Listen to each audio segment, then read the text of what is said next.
సార్లు బీజేపీకి ఇచ్చారు.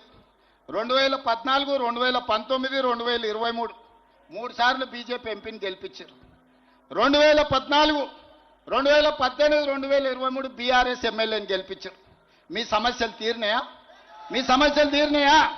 ఇవాళ కేటీఆర్ గల్లీలకు వచ్చి అయ్యో పాడు ఇక్కడ మట్టి ఉన్నది, అయ్యో ఇక్కడ చెత్త ఉన్నది అని అంటున్నారు. ఆ చెత్తనా కొడుకే మున్సిపల్ మంత్రి ఉన్నాడు కదా 10 ఏళ్ళు. ఈ చెత్త పెరగడానికి, ఈ మోరీలు నిండడానికి, ఇవన్నీ సర్వ దరిద్రాలకు సర్వ రోగాలకు కారణం వాడే కాదా? ఆ మున్సిపల్ చెత్తకుని కాడ కట్టేయండి ఒకరోజు, అప్పుడు తెలుస్తుంది. 10 ఏళ్ళు మంత్రిగా ఉండి బలిచి బెంచ్ కార్లలో తిరిగిండు. ఇవాళ బెంచ్ కారు పంచర్ అయ్యి షెడ్డుకు పోయిందని ఆటోలలో తిరిగి మీ ముందర నటిస్తున్నాడు. ఇద్దరు బిల్లారంగాల ఆటోలలో సందు సందు తిరుగుతారు. ఏ ఇల్లు బాగుందో ఏ రాత్రి తుంకి కొల్లగొడతామో అని. ఏదన్నా వదిలిండ్రా? అదే కాంగ్రెస్ అధికారంలో ఉంటే, తెలుగుదేశం నాడు అధికారంలో ఉంటే ఔటర్ రింగ్ రోడ్ కానీ, హైటెక్ సిటీ కానీ, అంతర్జాతీయ ఎయిర్పోర్ట్ కానీ, ఈరోజు హైదరాబాద్ నగరంలో ఉన్న మెట్రో కానీ, కృష్ణానది జలాలు, గోదావరి జలాలు ఈ హైదరాబాద్ నగరానికి తరలించింది కాంగ్రెస్ పార్టీ, ఆనాడు చంద్రబాబు నాయుడు. నేను ఇవాళ అడుగుతున్నా, 10 ఏళ్ళు ముఖ్యమంత్రిగా ఉన్న చంద్రశేఖరరావు, 10 ఏళ్ళు మున్సిపల్ మంత్రిగా ఉన్న కేటీఆర్ హైదరాబాద్కి ఏం తెచ్చిండో చెప్పమని నేను అడుగుతున్నా. శిల్పారామం మేం కడితే ఈ సన్నాసి వాడు సెల్ఫీలు దిగి పెడుతున్నాడు. హైటెక్ సిటీ మేం కడితే ఈ హైటెక్ సిటీ చూడని దాని ముందర బొమ్మ దిగుతాడు. నువ్వు బొమ్మలు దిగనికి నువ్వు ఉన్నావా? 10 ఏళ్ళు మంత్రిగా ఉన్నావు, గాడిద పండ్లు తవ్వినవా? మేము హైటెక్ సిటీ కడితే, మేము ఔటర్ రింగ్ రోడ్ వేస్తే, మేము అంతర్జాతీయ ఎయిర్పోర్ట్ కడితే, మేము ఐటీ కంపెనీలు అందిస్తే, మేము ఫార్మా కంపెనీలు అందిస్తే, మేము మెట్రో రైలు తీసుకొస్తే కేసీఆర్, కేటీఆర్, హరీష్ ఏం తెచ్చిరే? జన్వాడలో 100 ఎకరాలలో వార్డ్ ఫామ్ హౌస్ కట్టుకున్నాడు. గజ్వేల్లో 1000 ఎకరాలలో కేసీఆర్ ఫామ్ హౌస్ కట్టుకున్నాడు. మోయినాబాద్లో 50 ఎకరాలలో హరీష్ రావు గారు ఫామ్ హౌస్ కట్టుకున్నాడు. కల్వకుంట్ల కవిత శంకర్పల్లి దగ్గర ఫామ్ హౌస్ కట్టుకుంది. ఇది నిజమా కాదా? ఒకవేళ ఇది అబద్ధమని కేటీఆర్ అంటే 48 గంటలలో 100 బస్సులు పెడతా జూబ్లీ హిల్స్లో. ఈ 4 ఫామ్ హౌసులు మిమ్మల్ని తిప్పి చూపిస్తా. ఎక్కడికి వెళ్ళి వచ్చింది ఈ సొమ్ము? ఎక్కడ సంపాదించారు? రబ్బర్ చెప్పులు లేనోళ్ళు 100 ఎకరాల ఫామ్ హౌసులు వచ్చినాయి. ఎవనే జాగీర్ అది? ఏడికెళ్ళి సంపాదించారు ఇవాళ చెప్పమని నేను అడుగుతున్నా. ఇవాళ వాళ్ళు పేదోళ్ళని మభ్య పెట్టాలని, సానుభూతి పొందాలని చూస్తున్నారు. అదేవిధంగా ఆటలో అరటిపండు, సందెట్లో సడేమియా, నా గర్కా నా ఘాట్కా, जो गधा है वो बीजेपी, ना घर का ना घाट का, धोबी का गधा ना घर का घाट का ना घाट का बोले। मगर आज बीजेपी का जो उम्मीदवार है, ना घर का ना घाट का, वो गधे को आज डिपॉजिट भी नहीं मिलने वाला है, क्योंकि ये लोगों का दोनों का फेविकल बंधन है। हमारे माइनॉरिटी भाइयों से मैं एक ही गुजारिश करना चाहता हूं, भाई मैं हमारे अजहर भाई को मैं मंत्री बनाया, क्या तकलीफ है उनको, क्या सरदर्द है उन लोगों का? किशन रेड्डी साहब जाके दरखास्त दी दी है इलेक्शन कमीशन को, अजहर भाई को मंत्री नहीं बनाना है।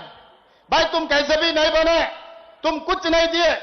कांग्रेस सरकार राहुल गांधी अजहरुद्दीन को इंडिया के खिलाड़ी वर्ल्ड कप जिता के अपने नाम रोशन किए, जो खिलाड़ी है देश का नाम। ఏ నాయకుడికైనా ఏ పార్టీకైనా ఆ భయంలోంచి, ఆ నిరాశలోంచి, ఆ నిస్పృహలోంచి వచ్చిన మాటలుగా వాటిని మేము భావిస్తా ఉన్నాం. ఆయన కంటే గట్టిగా, ఆయన కంటే ఇంకా ఆయన భాషలోనే సమాధానం చెప్పే సత్తా మాకుంది. కానీ మా పెద్దలు కేసీఆర్ గారు చేసిన ఒక సూచన, వారు చెప్పిన మాట ఏమంటే, పొరపాటున కూడా అట్లాంటి భాష మనం మాట్లాడాల్సిన అవసరం లేదు, అట్లాంటి వ్యక్తుల గురించి మనం ప్రస్తావన చేయాల్సిన అవసరం లేదు, మనం చేసింది చెప్తే చాలు అనే మాట వారు మాకు దిశానిర్దేశం చేస్తూ ఉంటారు ఎప్పుడు. నేను అందుకే రేవంత్ రెడ్డి గారు నేను అడుగుతా ఉన్నా సూటిగా, నువ్వు నన్ను బూతులు తిట్టినా, నువ్వు నన్ను వ్యక్తిగతంగా తూలనాడినా, మీరున్నది ముఖ్యమంత్రి పదవిలో కాబట్టి నేను మిమ్మల్ని గౌరవంగానే మాట్లాడుతా ఉన్నా. రేవంత్ రెడ్డి గారిని నేను సూటిగా అడుగుతా ఉన్నా, హైదరాబాద్ అభివృద్ధికి గత 10 ఏళ్లలో బీఆర్ఎస్ ఏం చేసిందో, గత 2 ఏళ్లలో నీ ప్రభుత్వం ఏం చేసిందో చర్చకు మీరు సిద్ధమా అని నేను అడుగుతా ఉన్నా. అట్లాగే మున్సిపల్ మంత్రిగా ఆనాడు కేసీఆర్ గారి ప్రభుత్వంలో స్ట్రాటజిక్ రోడ్ డెవలప్మెంట్ ప్రోగ్రాం కింద 42 ఫ్లైఓవర్లు, అండర్ పాస్లు ఇవన్నీ కూడా మేము నిర్మాణం చేసినాం. మా హయాంలో 36 పూర్తి చేసినాం. మీ ప్రభుత్వం వచ్చిన తర్వాత వాటిలో కొనసాగింపుగా ఇంకా 10%, 15% పని మిగిలితే వాటిని మీరు పూర్తి చేసి రిబ్బన్లు కట్ చేస్తా ఉన్నారు. మరి 2 ఏళ్ల నుంచి మీరు కొత్తగా ప్రారంభించిన, కొత్తగా మొదలుపెట్టిన ఫ్లైఓవర్లన్నీ పూర్తి చేసినవన్నీ చర్చకు సిద్ధమా? ఎన్ని ఫ్లైఓవర్లు కట్టింది నీ ప్రభుత్వం అని అడుగుతా ఉన్నా. ఫ్లైఓవర్లు కాదు, కొత్తగా ఈ 2 ఏళ్లలో ఒక్క రోడ్డన్న కట్టినవా?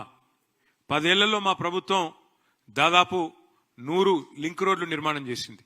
నువ్వు ఒక్క లింక్ రోడ్డు కానీ ఒక్క కొత్త రోడ్డు కానీ నిర్మాణం చేసినవా అని నేను అడుగుతా ఉన్నా. అసలు కొత్త రోడ్డు వేయడం దేవుడెరుగు, ఉన్న రోడ్లకు గుంతలు పడితే ఒక గుంతనన్న పూడ్చిందా నీ ప్రభుత్వం అని చెప్పి నేను అడుగుతా ఉన్నా. సీఎం అంటే జేబులో కత్తెర పెట్టుకొని మేం కట్టిన ఫ్లైఓవర్లకు రిబ్బన్లు కట్ చేయడం కాదు. సీఎం అంటే కటింగ్ మాస్టర్ కాదు, సీఎం అంటే చీఫ్ మినిస్టర్. అందుకే చీఫ్ మినిస్టర్ లాగా ప్రవర్తించి తప్ప ఈ రకమైన అడ్డమైన మాటలు మాట్లాడవద్దని కోరుతా ఉన్నా. ఆనాడు కేసీఆర్ గారి ప్రభుత్వంలో అర్బన్ మిషన్ భగీరథలో భాగంగా హైదరాబాద్ వాసుల దాహార్తి తీర్చిందెవరో ప్రజలందరికీ తెలుసు. ఇవాళ నేను అడుగుతా ఉన్నా రేవంత్ రెడ్డి గారిని, మళ్ళీ మంచినీటి కష్టాలు తెచ్చి వాటర్ ట్యాంకర్ల మీద ఆధారపడే పరిస్థితి తెచ్చింది నీ కాంగ్రెస్ ప్రభుత్వం, అవునా కాదా? చర్చకు మీరు సిద్ధమా? కేసీఆర్ గారి నాయకత్వంలో 20,000 లీటర్లు ఫ్రీ వాటర్ ఇస్తే హైదరాబాద్ లో ఇవాళ వాటికి మీరు బిల్లులు ఇస్తున్న మాట వాస్తవమా కాదా? చర్చకు మీరు సిద్ధమా? హైదరాబాద్ లో ఈ శానిటేషన్ సమస్య అంటే చెత్త సమస్య పరిష్కారానికి కేసీఆర్ గారి నాయకత్వంలో స్వయంగా కేసీఆర్ గారు కూడా ఒక ఏరియా ఎంచుకొని ఆ ఏరియాకి తాను కూడా ముఖ్యమంత్రిగా బాధ్యత వహించి, అట్లాగే ప్రతి ఐఏఎస్ అధికారిని ఐపీఎస్ అధికారిని కూడా హైదరాబాద్ 400 భాగాలుగా విభజించి ఒక్కొక్క యూనిట్ కి ఒక్కొక్క ఐఏఎస్ ఐపీఎస్ అధికారిని నియమించి మంత్రిని, ఎమ్మెల్యేని, ఎంపీని, ఎమ్మెల్సీని అందరినీ బాధ్యులు చేసి తాను కూడా బాధ్యత తీసుకొని స్వచ్ఛ హైదరాబాద్ అనే కార్యక్రమానికి శ్రీకారం చుట్టి ఆనాడు వేల సంఖ్యలో స్వచ్ఛ ఆటోలు ప్రవేశపెట్టిన విషయం నీకు తెలియదా? నీ ప్రభుత్వం వచ్చినాక ఈ 2 ఏళ్లలో ఒక్కటంటే ఒకటి కొత్త ఆటో కనీసం ప్రవేశపెట్టినవా? చెప్పగలుగుతావా? కేసీఆర్ గారి ప్రభుత్వంలో ఆనాడు 3,000 మెట్రిక్ టన్నులు పర్ డే చెత్త సేకరణ చేస్తే మేము వచ్చినాడు తర్వాత మేము పెంచిన ఈ ఎఫిషియెంట్ కార్యక్రమం వల్ల అది 7,500 మెట్రిక్ టన్నుల సామర్థ్యానికి పెరిగింది. ప్రతిరోజు చెత్త కలెక్షన్ 3,000 నుంచి 7,500 టన్నులకు పెంచింది కేసీఆర్ ప్రభుత్వమా కాదా? అసలు నీ ప్రభుత్వం వచ్చినాక నువ్వు శానిటేషన్ మీద చేసింది ఏంది చెప్పే సత్తా నీకుందా అని అడుగుతా ఉన్నా. అట్లాగే మా ప్రభుత్వం ఉన్నప్పుడు కేసీఆర్ గారి నాయకత్వంలో స్వచ్ఛ సర్వేక్షణ అని కేంద్ర ప్రభుత్వం ఒక పథకం చేస్తుంది, ఒక సర్వే చేస్తుంది. స్వచ్ఛ సర్వేక్షణలో మా మున్సిపల్ డిపార్ట్మెంట్ ఆనాడు 34 అవార్డులు సాధించింది. బెస్ట్ మెట్రోగా హైదరాబాద్ అవార్డులు సాధించింది. 5 ఏళ్ల పాటు వరుసగా best quality of living in India ఉన్న నగరం ఏంది అని మెర్సర్ అనే సంస్థ సర్వే చేస్తే నంబర్ 1 సిటీగా హైదరాబాద్ వచ్చింది. ఈ అన్ని విషయాల్లో చర్చకు నువ్వు సిద్ధమా నేను అడుగుతా ఉన్నా. మా ప్రభుత్వం ఉన్నప్పుడు స్ట్రాటజిక్ నాలా డెవలప్మెంట్ ప్రోగ్రామ్ అని పెట్టాం, ఒక 2,000 కోట్లు ఖర్చు చేసినాం. నీ ప్రభుత్వం వచ్చినాక రూపాయి ఖర్చు చేసినావా ఎస్ఎన్డిపి కింద? నేను సవాల్ చేస్తున్నా, చర్చకు సిద్ధమా అని అడుగుతా ఉన్నా. 10 ఏళ్లు కేసీఆర్ గారి నాయకత్వంలో హైదరాబాద్ ఒక క్లీన్ సిటీగా తీర్చిదిద్దితే ఇవాళ దాన్ని మురికి కూపం చేసింది నీ ప్రభుత్వం కాదా? ముఖ్యమంత్రిగానే కాదు మున్సిపల్ మంత్రిగా కూడా మీరు విఫలమైన మాట వాస్తవమా కాదా నేను అడుగుతా ఉన్నా. 10 ఏళ్లలో కేసీఆర్ గారి ప్రభుత్వం 1,00,000 డబుల్ బెడ్రూమ్ ఇల్లు కట్టింది హైదరాబాద్ లో. ఒక్క హైదరాబాద్ లో 1,00,000 డబుల్ బెడ్రూమ్ ఇల్లు కట్టింది. ఇవాళ నేను రేవంత్ రెడ్డి గారిని అడుగుతా ఉన్నా, మేము 1,00,000 డబుల్ బెడ్రూమ్ ఇల్లు కడితే నువ్వు కనీసం ఒక్క ఇల్లు కట్టినావా 2 ఏళ్లలో హైదరాబాద్ లో? దమ్ముందా? సమాధానం చెప్తావా? చర్చకు వస్తావా నేను అడుగుతా ఉన్నా. ఒక ఇల్లు కట్టలేదు కదా, ఇంకా 1000 ఇండ్లు కూలగొట్టిన దౌర్భాగ్యపు చరిత్ర నీది కాదా? నీ ప్రభుత్వాన్ని కాదా? ఇందిరమ్మ రాజ్యం పేరిట ఇండ్లు కూలగొట్టిందే తప్ప ఒక్క ఇల్లు కట్టినవా అని నేను అడుగుతా ఉన్నా. అట్లాగే హైదరాబాద్ మెట్రోను పూర్తి చేసింది మా ప్రభుత్వం. 2017లోనే మొదటి దశ ఇనాగరేట్ చేసి 2021లో రెండో దశ ఇనాగరేట్ చేసి మొత్తం 70 కిలోమీటర్లకి మెట్రోను తీసుకొని పోయింది మా ప్రభుత్వం, కేసీఆర్ గారి ప్రభుత్వం. కానీ నువ్వేం చేసినావు? ఆ మెట్రో సీఎఫ్ఓని బెదిరించి, ఎల్ఎన్టీ సీఎఫ్ఓని బెదిరించి జైల్లో పెడతా అంటే ఇవాళ ఎల్ఎన్టీ వాళ్ళు పారిపోయే పరిస్థితి వచ్చింది. మెట్రో వదిలిపెట్టింది వాస్తవం కాదా? చర్చకు వస్తావా ఈ విషయంలో అని చెప్పి రేవంత్ రెడ్డి గారిని అడుగుతా ఉన్నా.